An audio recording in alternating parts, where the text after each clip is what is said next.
Hello दोस्तों, नमस्ते, प्रणाम। सभी को जय माता दी। और आप सबके बीच में एक भजन गीत लेके आई हूँ। देवी भजन गीत है और हम लोग मंदिर में आए हैं देवी का गीत गाने।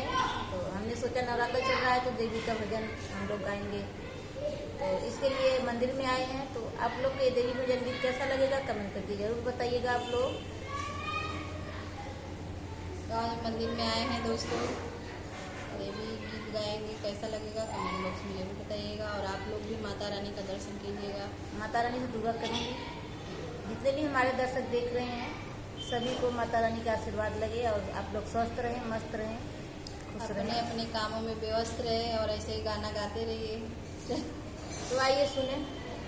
की सड़क बहिनिया भइली विंध्याचल भवनिया, हे मयरिया हमरी ना, हे मयरिया हमरी ना, कहिया देवी दर्शनवा, हे मयरिया हमरी ना, कहिया देबू दर्शनवा, हे मयरिया हमरी ना, तोहरे दुआरे मैया आनंदा पुकारई, हे मयरिया हमरी ना, कहिया देवी उतऊ नयनवा, हे मयरिया हमरी ना, कहिया देवी उतऊ नयनवा, हे मयरिया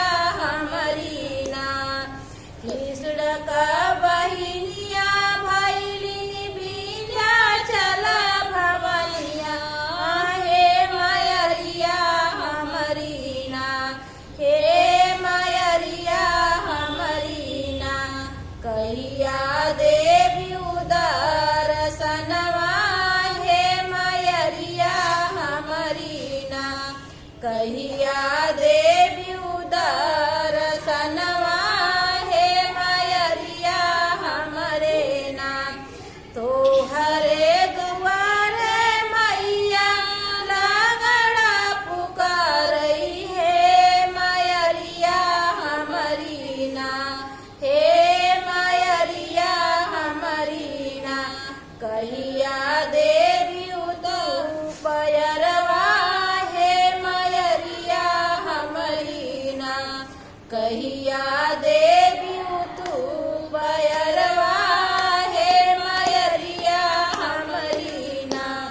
कृष्ण का बहिनिया भइली विंध्याचल भवनिया, हे मयरिया हमरी ना, हे मयरिया हमरी ना, कहिया देवी दर्शनवा, हे मयरिया हमरी ना, कहिया देवी दर्शनवा, हे मयरिया हमरे ना, तोहरे दुआरे मैया बाधिन पुकारई, हे मयरिया हमरी ना, हे मयरिया हमरी ना, कहिया देवी दुलनवा, हे मयरिया हमरी ना, कहिया देवी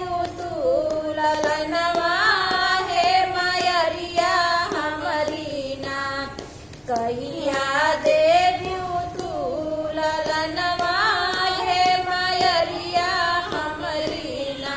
कृष्ण का बहिनिया भइली विंध्याचल भवनिया, हे मयरिया हमरी ना, कहिया देवी दर्शनवा, हे मयरिया हमरी ना, कहिया देवी दर्शनवा, हे मयरिया हमरी ना, कहिया देवी दर्शनवा, हे मयरिया हमरी ना।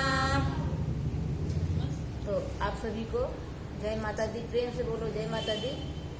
तो आप लोग को वीडियो कैसा लगा ये गाना कमेंट करके जरूर बताइएगा। मिलते हैं अगले वीडियो में, तब तक आप सबसे बाय बाय।